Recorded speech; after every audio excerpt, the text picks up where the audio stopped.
आज हम बात करने वाले हैं फ्लाइट NC-16002 की। एक ऐसी हैरान कर देने वाली कहानी जो पूरे 9 साल तक चली।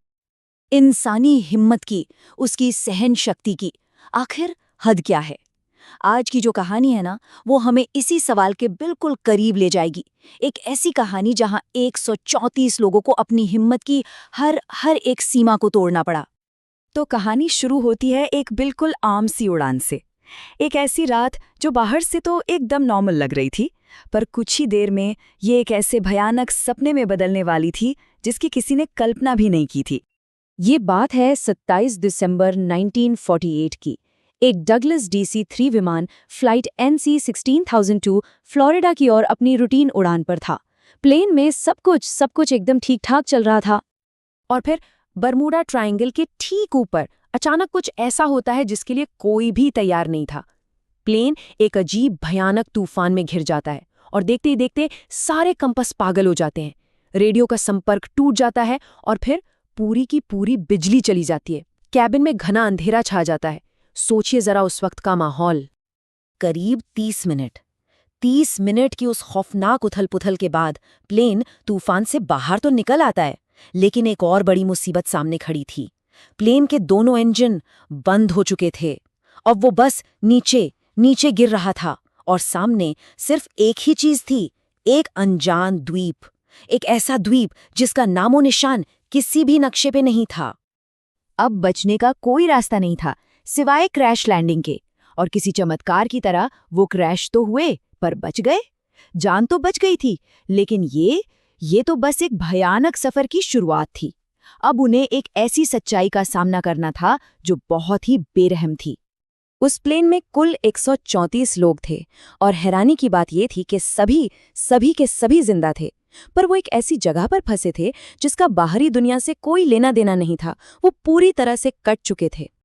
इस मुश्किल घड़ी में प्लेन के कैप्टन रॉबर्ट मिलर, उन्होंने फौरन लीडरशिप संभाली और बचे हुए लोगों को हिम्मत दी। घायलों की देखभाल के लिए एक retired army doctor Evelyn read आगे आईं। सबसे जरूरी काम था पीने का साफ पानी ढूंढना। लेकिन इससे भी पहले खाने की तलाश में उनसे एक बहुत बड़ी, एक जानलेवा गलती हो गई। हुआ ये कि एक व्यक्ति ने भूख के मारे एक अनजान फल खा लिया और वो जहरीला निकला।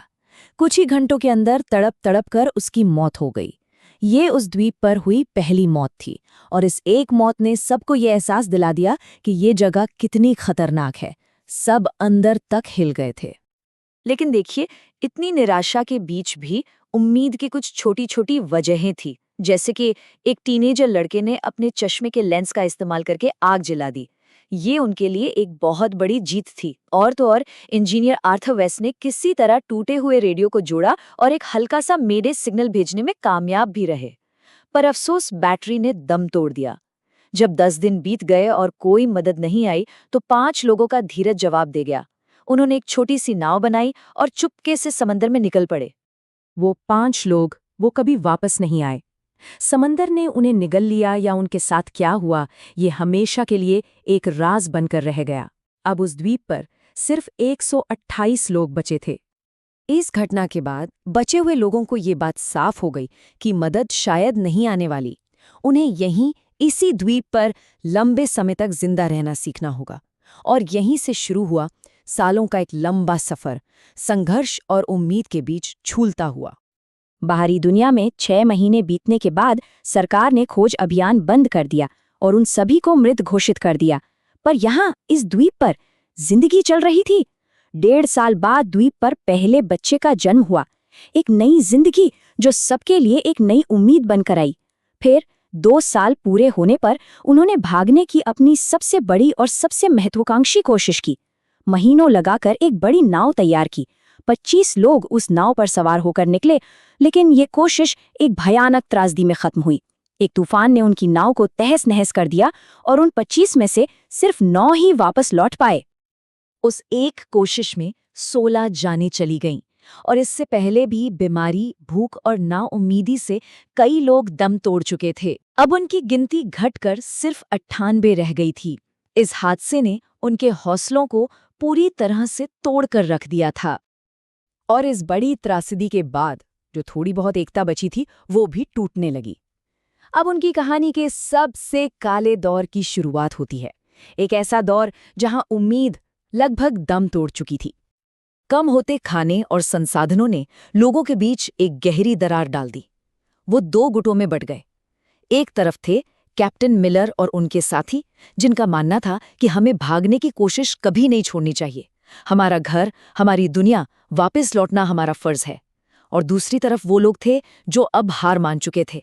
उनका कहना था कि ये द्वीप ही हमारी किस्मत है, भागने की हर कोशिश सिर्फ और सिर्फ मौत लेकर आती है। और इसी बंटवारे के बीच खाने की तलाश में वो द्वीप के और अंदर गए, और वहां उन्हें कुछ ऐसा मिला जिसने उनके होश उड़ा दिए। कुछ पुराने टूटे फूटे खंडर और एक गुफा के अंदर एक इंसानी कंकाल, और उस कंकाल के पास पड़ा था एक दूसरे क्रैश हुए प्लेन का टुकड़ा। ये एक खौफनाक सच था कि वो इस द्वीप पर फंसने वाले पहले लोग नहीं थे। अब तक 7 साल गुजर चुके थे। इन 7 सालों में आपसी तनाव, बीमारियों और लगातार खाने की कमी ने 16 और लोगों की जान ले ली। अब वो सिर्फ 82 बचे थे। और जब ऐसा लगने लगा कि इससे बुरा और क्या ही हो सकता है, तो किस्मत ने एक और चोट दी। 8वें साल में एक जबरदस्त साइक्लोन, एक चक्रवात आया, और उसने उनके 8 साल की पूरी मेहनत पर पानी फेर दिया। उनके बनाए घर, उनके औजार, सब कुछ तबाह हो गया। अब तो उनका हौसला पूरी तरह से पस्त हो चुका था। लेकिन कहते हैं ना, कभी कभी सबसे बड़ी तबाही ही बचाव का रास्ता खोलती है। और अब उनकी कहानी का सबसे हैरतअंगेज, सबसे चमत्कारी हिस्सा शुरू होने वाला था। उस साइक्लोन के कुछ ही हफ्ते बाद द्वीप पर एक जोरदार भूकंप आया। जमीन बुरी तरह कांप उठी। ये भूकंप भी एक तबाही ही थी, लेकिन इसने अनजाने में एक चमत्कार कर दिया। भूकंप के झटकों से जो प्लेन का मलबा था, वो अपनी जगह से सरक गया, और उसके नीचे सालों से दबा हुआ वो टूटा फूटा रेडियो बाहर निकल आया। और जानते हैं उस रेडियो पर किसकी नजर पड़ी? उसी इंजीनियर आर्थर वैस की। और फिर एक और कुदरती करिश्मा हुआ। उसी वक्त आसमान में एक बहुत ही रेयर सोलर फ्लेयर यानी सौर तूफान आया हुआ था। और जब आर्थर ने कांपते हुए उस रेडियो का बटन दबाया, तो उसमें से हल्की सी खरखराहट की आवाज आई।